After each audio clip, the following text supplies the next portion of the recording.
Hey YouTube, welcome back to my YouTube channel. My name is Roman and we're back with another set of crime stories, what I'm calling the Kids with No Love, Get No Love edition, where we'll travel and explore a bunch of stories, recent stories that involves child endangerment, child abuse, and in one case where the kids actually committed violence against an adult. So without further ado, let's jump right into it.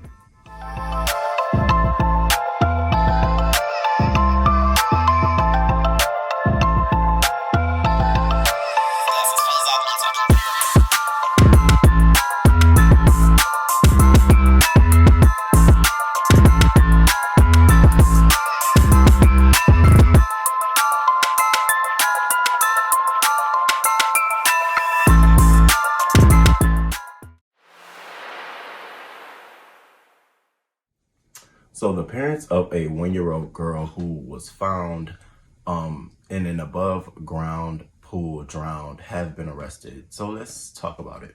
Londell Laviene and Bonnie Tarrant parents had placed a call to the police about a missing child. They said they put their daughter down for a nap, and then a few hours later they went to go check on her and she wasn't there.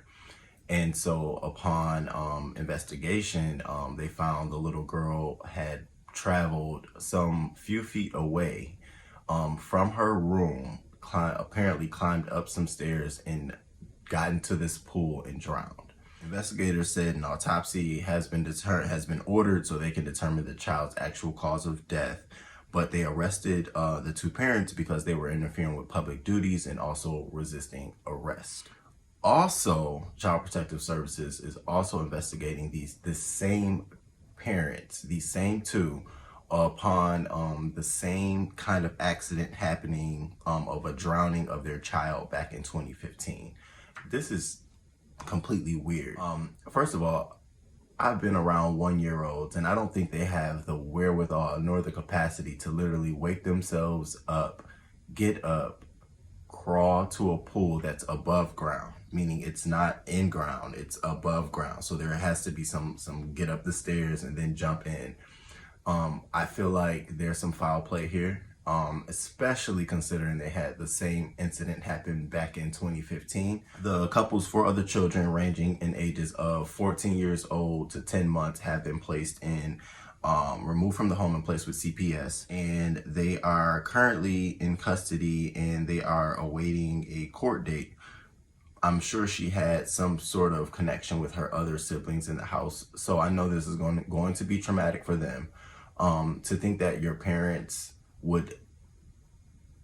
this would happen to your parents twice. So there's a 14-year-old who must have been around when the first incident occurred of the drowning of their first child. So to be around again for this happening, and then you wonder why children are in the world and they have all these mental issues.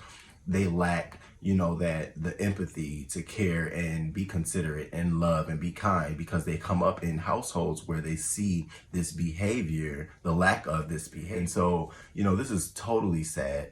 I wish I had the capacity to just take these kids in and just like give them a home and love them. And, no one needs to be, and I'm not saying that they didn't love the other kids, but the kind of love that was shown, and even if the child did wake up out of her nap and go to the swimming pool, no 1-year-old should be napping by themselves that far away from you where you can't even tell if they've gotten up out the bed, and no door or nothing should be open for them to get through a crack. Like there has to be foul play here. It doesn't make any sense. They move them so they can begin to get some sort of normalcy.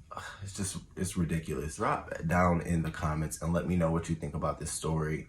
What do you think about, what kind of motive do you think these parents have to want to drown the 1-year-old? So this boggled my mind when I read the story. I'm like, huh? It doesn't make any sense. So in this next story, I think it's so interesting because, here on YouTube, especially in the various sectors that I roam on YouTube. We oftentimes find individuals who have kids and who may have people who are watching them as subscribers and may not necessarily like them as individuals. So they might, want to call, Child Protective Services on them or tip the police off that the kids might be in a negligent or endangering situation. So I found this story here to be so interesting.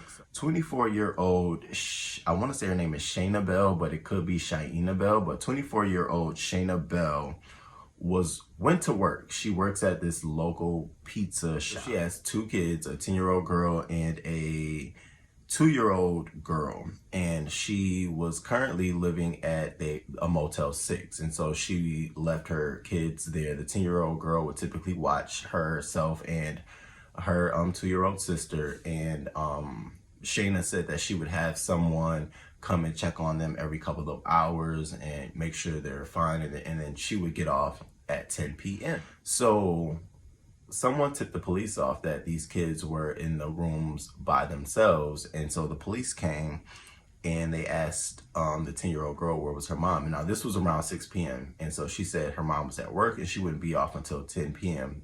I'm assuming the 10-year-old girl didn't see anything wrong with that. And the officers arrested her, went to her job, arrested her, child neglect, and she had a court hearing and she pleaded not guilty to child endangering. So now she's free on bail after a hearing. She has another hearing coming up in April. So they've released the kids in custody to the father. And so I just thought this story was definitely interesting to see how, in this situation, it probably was something that she was doing, consistently and never thought anyone would, call the police or tip her off. A single mom trying to do what she could, and someone called, and because of that call, it changes her life in the course of, her parental guidance for her kids for some time now, at least for the near future. So, what do you think? Now, I have mixed feelings about this. I feel like she should have been either told to place the custody of been able to place the custodies in the custody of the kids in her mother care, or if she would have been able to place the custody of the kids, partial custody, the father and herself, but removing the custody from her completely, it gives the appearance to the children that she did something wrong, like she was endangering their lives. And in this situation, I don't feel like she was. So that's why I have mixed feelings about it. However, I do feel like with a 2-year-old, you really should have had another adult there with the kids, because you just never know what kind of situation they can get themselves in, let alone who would come knock on the door, who's been watching you. So for those reasons, I'm just very mixed on this situation. It just makes me always look like you never know who's watching you. You never know what you're doing might be offensive to others. I hope she gets custody of her kids, and I hope that her and the father are able to come to some sort of custody agreement on how they're going to do this, because if he was able to get the custody of the kids because of this situation, why wasn't he able to watch the kids while she's at work? Like, now I hope this forces them to have some sort of agreement. She goes to work, he watches the kids, he goes to work, she watches the kids, something like that. But it should never allude to the fact that one parent loses complete custody. Like, that's crazy to me.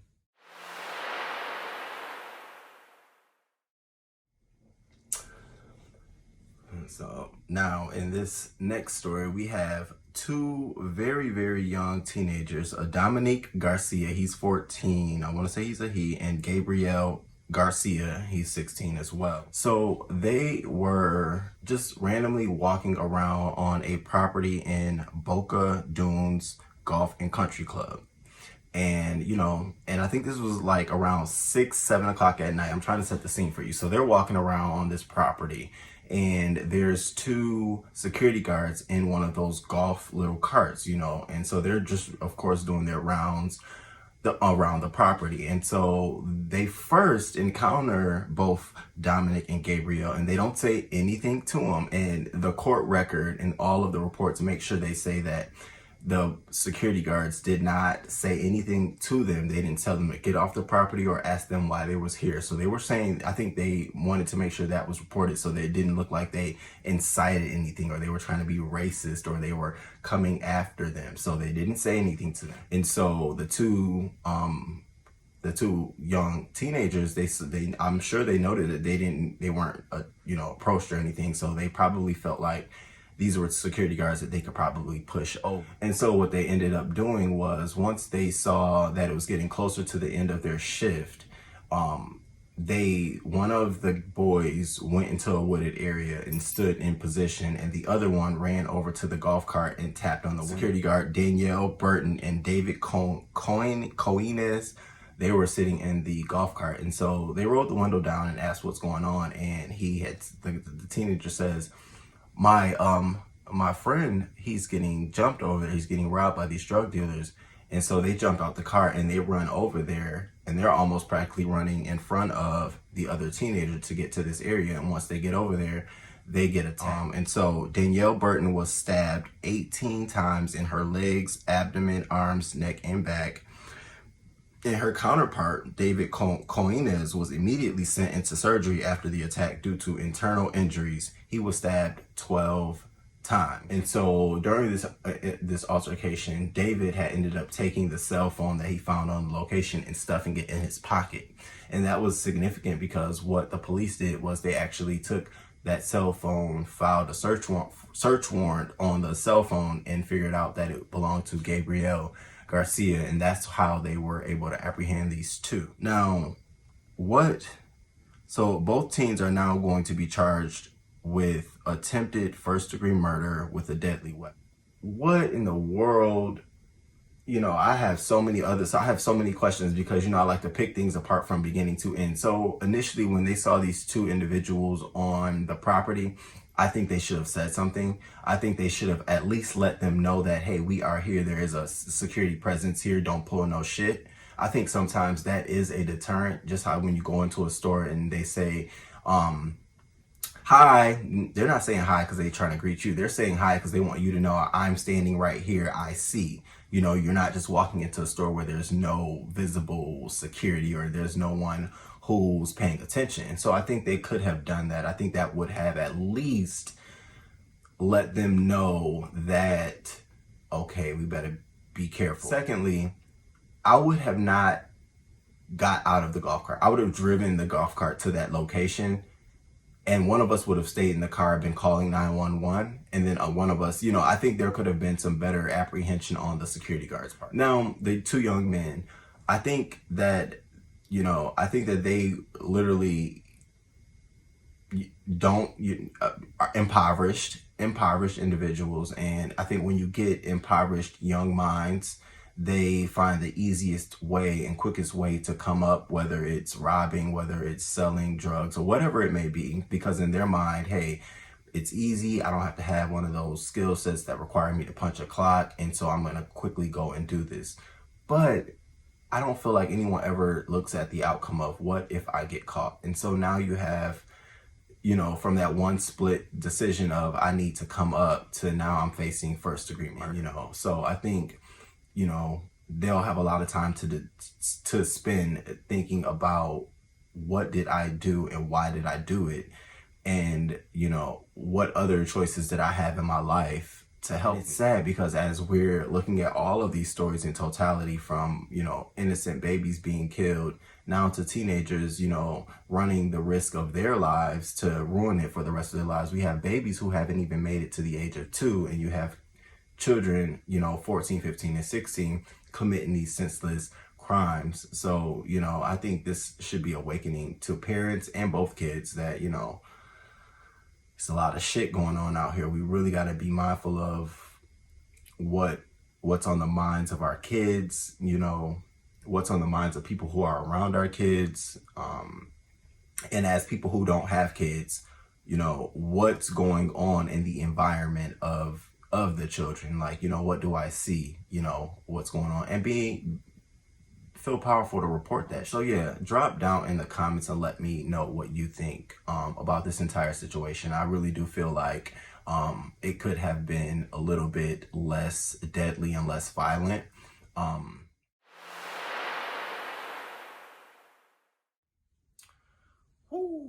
So a Tyrone Christopher, 34, and a Selena Devine Tyler Scott, 21, both of Augusta, Georgia, have been arrested in connection with the death that occurred at 3:45 a.m. on February 13th at Augusta University Medical Center. Let's get right into this. Apparently, they had a 1-year-old boy who suffered respiratory issues, meaning he needed to be on a respirator to breathe.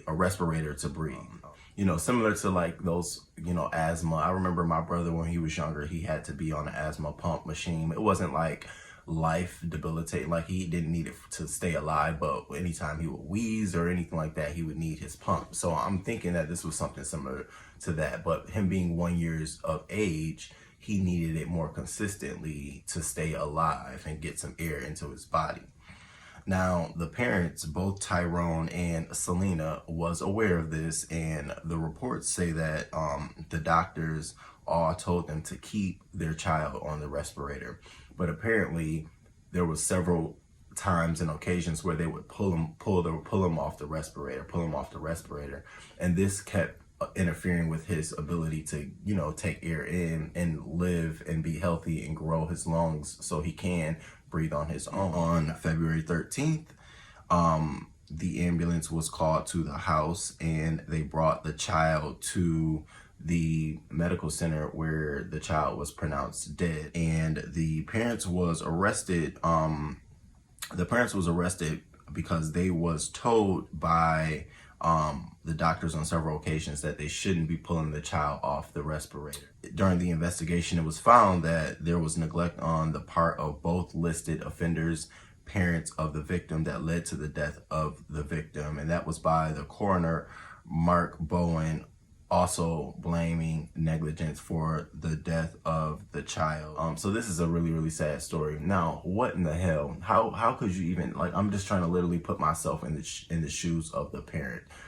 I don't care what medical situation my child in. If I could do anything to keep him or her alive, within everything in my being, I'm going to try to do so. I don't know if they felt like this is too much, it's going to be too costly, I don't want, you know, but why in the hell would you do it? And I do know, and I've came into contact with folks like this recently, but I do know that there are people who are like conspiracy theorists who feel like, you know, medicine and any kind of medical procedures shouldn't or won't help you, and it's actually the government probing and making you worse, and so they try to do home remedies and stuff. And so I don't know if this was a situation where they were, you know, didn't feel like the child needed to be on the respirator, but yeah, because of that, your child died. And I do think that they should face some form of punishment, some time in jail, but to take the life of your own child and to be so negligent about it, like you knew exactly what would happen if you didn't do something, that's complete and utter negligence. So drop down in the comments and let me know what you think about this story as well. Another parent just ridiculously taking the lives of their own child. It's so sad. Now, in this last story, it is so heartbreaking. A 4-year-old Sidaya, a little girl, was found roaming the streets in Bronx, New York, this past Saturday. So sad because, you know, it was late at night. No one was around. 12:03 a.m. midnight. She only had on a sweater, sweatpants, and rain boots. She was taken to the local hospital for evaluation, and she was listed in good condition. Child Protective Services took her in, and so then following Sunday and Monday, they put out her picture, they put out her name, and they asked for anyone to come forward, you know, if this is your child. And no one came forward. This is such the most severest form of child abandonment to me. Then they ended up pulling surveillance footage of the actual area and during the time of when this happened. And it showed that there appeared to be a woman walking in front of the girl, making sure that she crosses the street behind her safely. And then once she crosses the street, she disappeared and she goes out of the camera frame. So miraculously enough, the officers, the detectives was able to identify the woman in the camera as a Sadeekah Abdul Salaam. And on Monday, thank you, Jesus, she was arrested and charged with child abandonment, act in a manner injurious to a child, and reckless endangerment. You couldn't even get me to understand why the hell she even thought remotely this was going to be okay. If you can't take care of the child, there's so many other services that you can place your child in. But to just literally leave your child on the street at midnight in the morning, you need to go to fucking hell. Like, I'm sorry, there's no way to justify it. Fucking horrible ass parent, horrible ass mom. Do you know how traumatic this is going to be for her? Not only because she's a little girl, but because in the age of viral social media, she has to grow up knowing that, oh, that was me. I was the 4-year-old girl walking the streets. There's camera footage of her walking the streets. Like, it's embarrassing. And I say this all the time. If you don't want kids, stop fucking. Put a condom on. And I get there's situations of rape, there's situations of, where it's against your will, and you might not necessarily want the child, but you're forced to have the child. And I understand all of those situations, but believe you me, I know that there are resources available to you. I know that there are. And I hope the little girl gets the healing. I hope she gets a family that will love her and cherish her and make her feel like she's loved and she's not alone and she's not abandoned and she's not by herself. You put trash on the street at 12:03 a.m. in the morning and walk away from it. You don't put your kids on the street. What kind of bullshit is that? In fact, I think someone need to do that to you. Take your ass to Baghdad and put your ass in the street at 12:03 a.m. with some rain boots, a sweater, and sweatpants on, and just drop your ass off. Walk across the street and make sure you get across the street fine. Let them snipe your ass. Drop down in the comments and let me know what you think about this situation. Like, what kind of motive was running through her mind? Like, I'm not a mother, and I'll never be a mother. I'm not, and I'm saying that because I don't have that innate feeling of a mom. I have an innate feeling of a father or dad. I understand that, but what would push a mother to want to do something like this? That's what I want to know. Like, how desperate or how bad do you have to be feeling on the inside to think that this was okay? We see everyday dads walking away from their kids. We rarely hear about mothers walking away from their kids like this, but now to actually physically see it, it makes anyone want to know, like, what kind of situation and circumstances was you going through in your life that was so bad that caused you to literally toss your baby to the side like she didn't come from inside of you. Yeah, drop down and let me know what you thought about it. And until next time,